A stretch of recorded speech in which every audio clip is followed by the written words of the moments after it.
एक शब्द है जो हमें कभी कभी या कहो कई बार सुनाई देता है, स्वार्थ।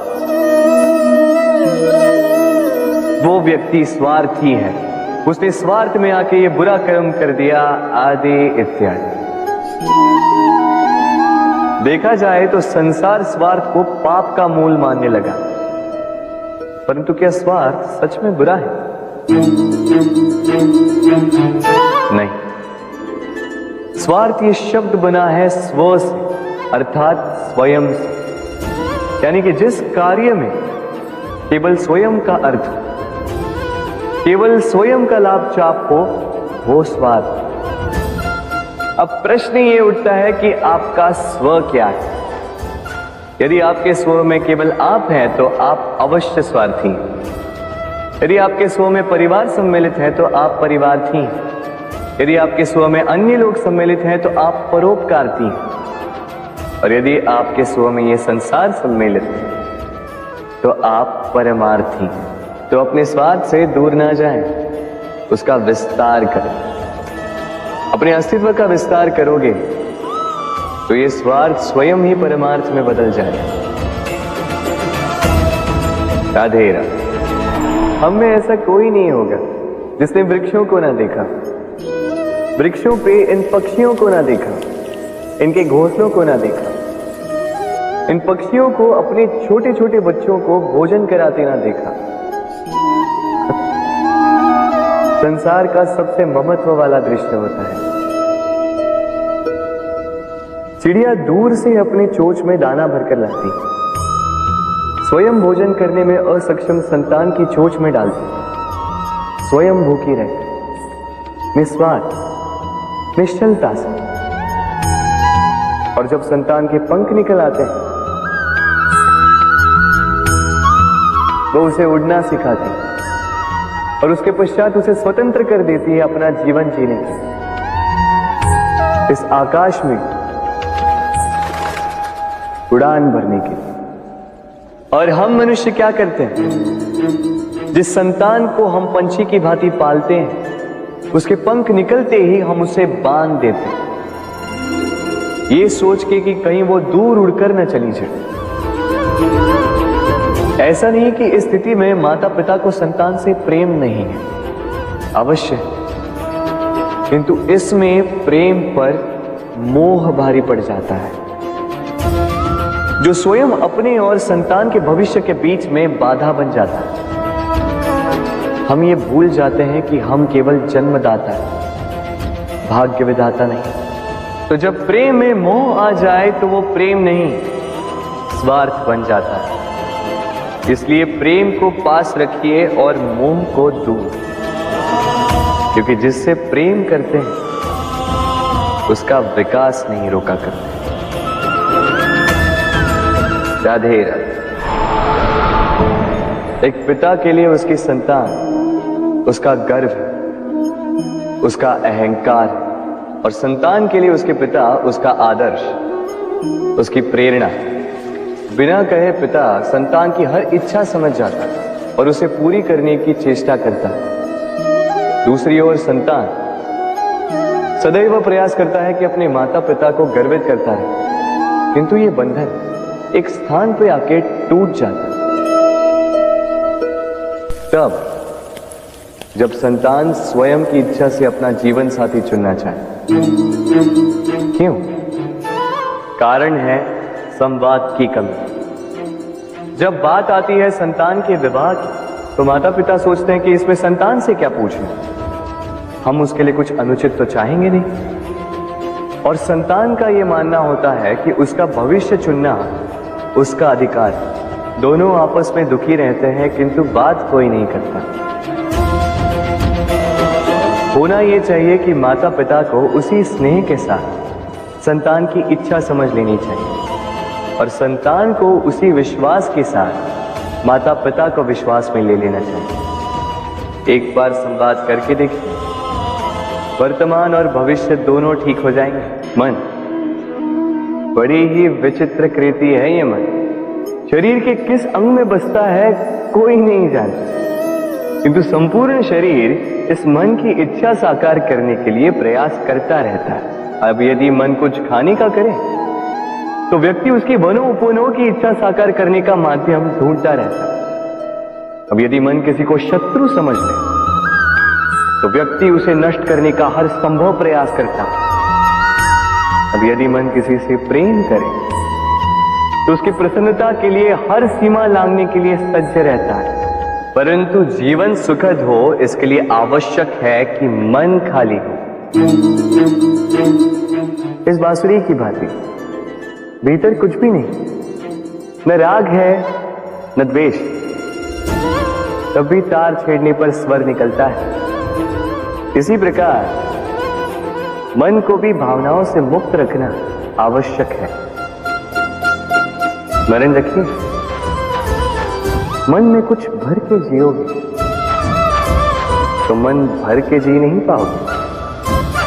राधे राधे। मनुष्य का स्वभाव है कमाना, संग्रह कर, फिर चाहे वो धन हो, नाते, संबंध या हो प्रसन्नता। परंतु क्या आपने कभी सोचा है नियति ने यह संग्रह करने की प्रकृति मनुष्य में क्यों डाली? एक बीज से पौधा पनपता है, उसके भोजन से फल संग्रहित होता है। क्यों? इसलिए ताकि वृक्ष उसे स्वयं खा सके? नहीं, बल्कि इसलिए ताकि वो भूखे जीवों में बांट सके। अब आप पूछेंगे कि इसमें वृक्ष का क्या लाभ? लाभ है, क्योंकि जो बांटता है वो मिटता नहीं। जो फल ये जीव खाते हैं वो उसके बीजों को वातावरण में बिखेर देते, जिससे जन्म लेते हैं नए वृक्ष। उसकी जाति, उसका गुण, उसकी मिठास अमर हो जाती। इसलिए स्मरण रखिएगा, अमीर होने के लिए एक एक क्षण संग्रह करना पड़ता है, किंतु अमर बनने के लिए एक एक कण बांटना पड़ता है। राधे राधे। प्रेम संसार का सबसे पवित्र बंधन है, पर सच पूछो तो ये बंधन से मुक्ति है, स्वतंत्रता है।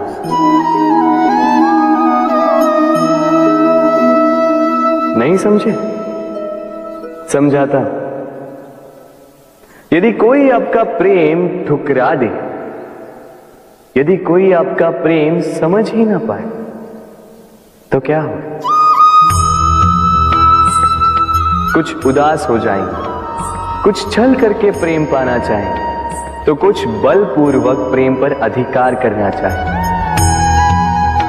किंतु यह आवश्यक नहीं कि जिससे आप प्रेम करते हो उसे भी आपसे प्रेम, क्योंकि प्रेम कोई वस्तु नहीं है, न राज्य है न धन जिसे आप बल से अपने वश में कर सकते।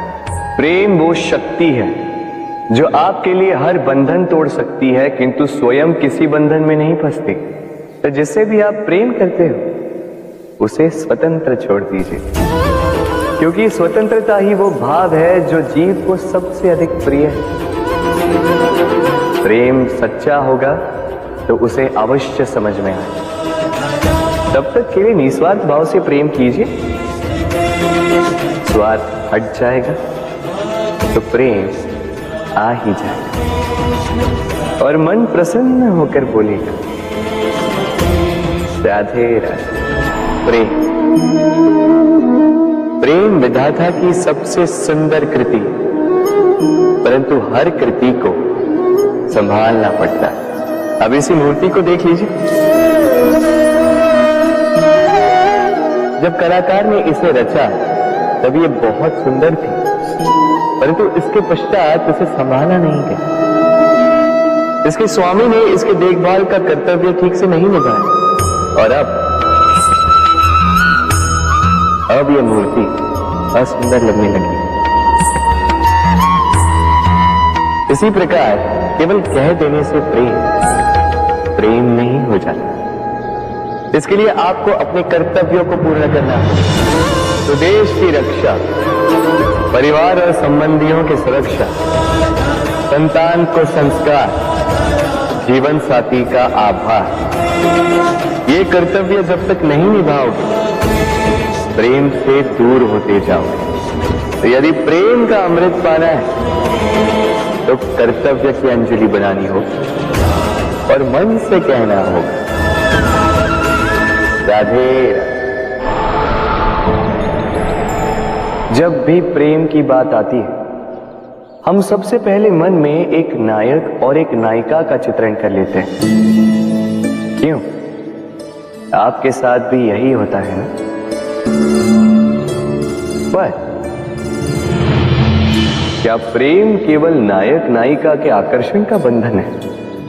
नहीं, प्रेम तो परिवार से हो सकता है, माता पिता भाई बहन से हो सकता है, सखा मित्रों से हो सकता है, देश और जन्मभूमि के लिए हो सकता है, मानवता के लिए हो सकता है, किसी कला के लिए हो सकता है, इस प्रकृति के लिए हो सकता है।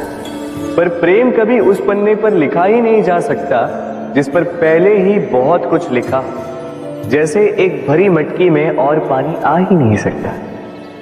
तो यदि प्रेम को पाना है तो मन को खाली करना होगा, अपनी इच्छाएं, अपना सुख सब त्याग कर समर्पण करना होगा, अपने मन से व्यापार हटा दो, तभी प्यार मिलेगा और मन प्रसन्न होकर बोले, राधे राधे। मेरे आसपास ये वृक्ष, ये पौधे, ये पुष्प देख रहे हैं आप? है ना सुंदर? क्योंकि आपने इन्हें देखा है। इसी प्रकार जब प्रेम की बात आती है लोग किसी का मुख स्मरण कर लेते हैं। ऐसी आंखें, वैसी मुस्कान, तिरछी भ्रूकुटी, घने केश, पर क्या यही प्रेम का अस्तित्व है? नहीं, ये उस शरीर का अस्तित्व है जिसे हमारी आंखों ने देखा और हमने स्वीकार कर लिया। परंतु प्रेम भिन्न है।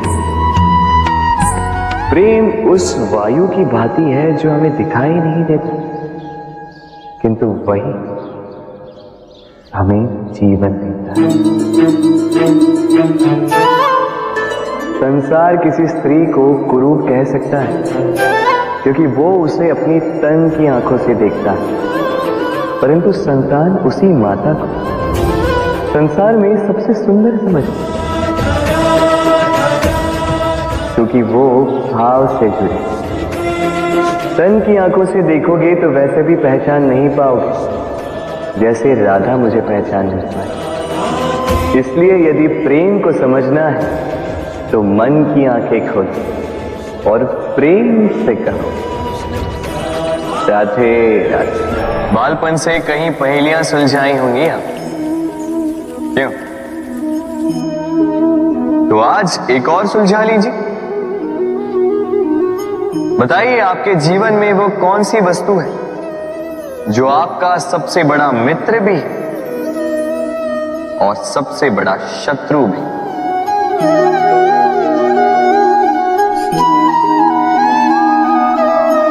समझदार को एक संकेत ही पर्याप्त है।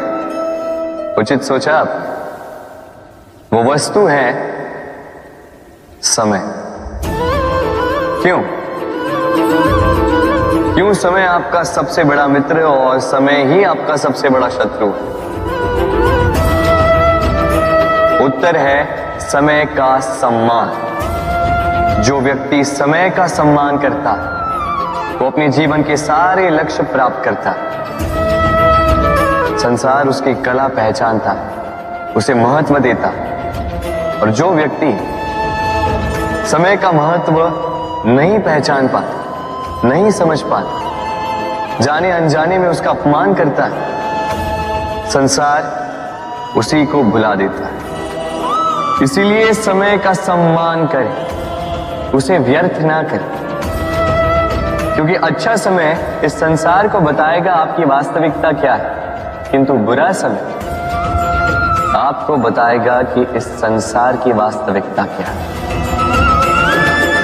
तो प्रेम से बोल राधे राधे। जीवन में समय चाहे जैसा भी हो, अपनों का साथ बड़ा आवश्यक होता है।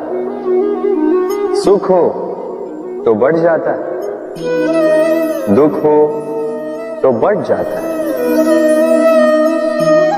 अपनों के साथ समय कब बीत जाता है पता भी नहीं चलता, है ना? किंतु सोचिए, यदि आपको किसी ऐसे स्थान पे छोड़ दिया जाए जहां आपका कोई संबंधी ना, आपका कोई अपना ना, कोई मित्र ना, तो क्या होगा? एक एक क्षण कितना लंबा लगने लगेगा। तब तक लगेगा जब तक आप किसी को अपना नहीं बना। अब प्रश्न ये उठता है कि आपका अपना कौन है?